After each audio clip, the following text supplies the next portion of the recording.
মধ্যপ্রাচ্যে যুদ্ধ পরিস্থিতি, মজুদ আর কালোবাজারি এসব কারণেই তেলের সংকট দেখা দিয়েছে পাম্পগুলোতে, বলছেন রাজধানীর বিভিন্ন পাম্পে তেলের অপেক্ষায় থাকা গ্রাহকরা। এমন পরিস্থিতিতে সরকারের পক্ষ থেকে বলা হচ্ছে আতঙ্কিত হওয়ার কিছু নেই, দেশে পর্যাপ্ত জ্বালানি তেলের মজুদ রয়েছে। রাজধানীর পেট্রোল পাম্পগুলোতে জ্বালানি তেল নিতে এসে এমন বিড়ম্বনা যেন নিত্যদিনের বাস্তবতা। বৃহস্পতিবারও গ্রাহকদের হাহাকার ছিল চোখে পড়ার মতো।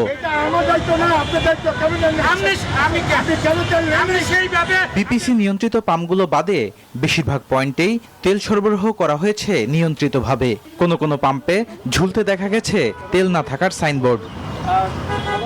যুদ্ধ পরিস্থিতি, মজুদ ও কালোবাজারির কারণে 200-র বেশি সার্ভিস ও ফিচারে লেনদেনের সব বিকাশ অ্যাপে সম্ভব।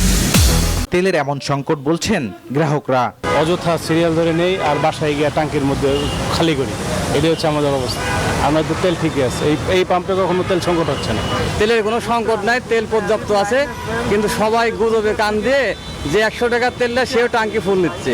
কারণ সকাল 6টায় এরা লাইন দিছি সেই আজি সুপার মার্কেটের ওই পাশ থেকে, এই 3.5 ঘন্টা 4 ঘন্টা লাগলো এই তেল পাম্পে তেল নিতে আসতে। পাম্প সংশ্লিষ্টরা বলছেন গ্রাহকরা অতিরিক্ত তেল নেয় এমন পরিস্থিতি। পাবলিকের চাহিদা তো ওই 500 জায়গায় এখন 3000 হয়ে গেছে।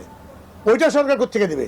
সরকার দিতে পারে, সরকার কাছে তেল আছে, ওটা যদি দেয় তো দেশটা তেল শূন্য হয়ে যাবে, ফ্লিপাইনের অবস্থা হয়ে যাবে। তখন কি করবেন? আপনি কি করবেন, আমি কি করবো, ভোক্তা কি করবে?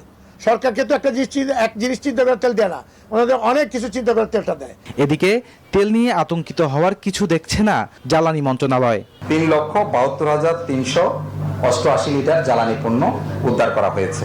আমি হিসাব করে দেখেছি যে আমাদের পর্যাপ্ত মজুদ আছে, একদম পর্যাপ্ত মজুদ আছে, ফলে কোনো সংকট নাই। জ্বালানি সংকট মোকাবিলায় সরকারকে সহযোগিতা করতে দেশের সব দোকানপাট রাত 8টার মধ্যে বন্ধ করার ঘোষণা দিয়েছে বিভিন্ন ব্যবসায়ী সংগঠন। বদরুল আলম শাওন, নিউজ 24, ঢাকা।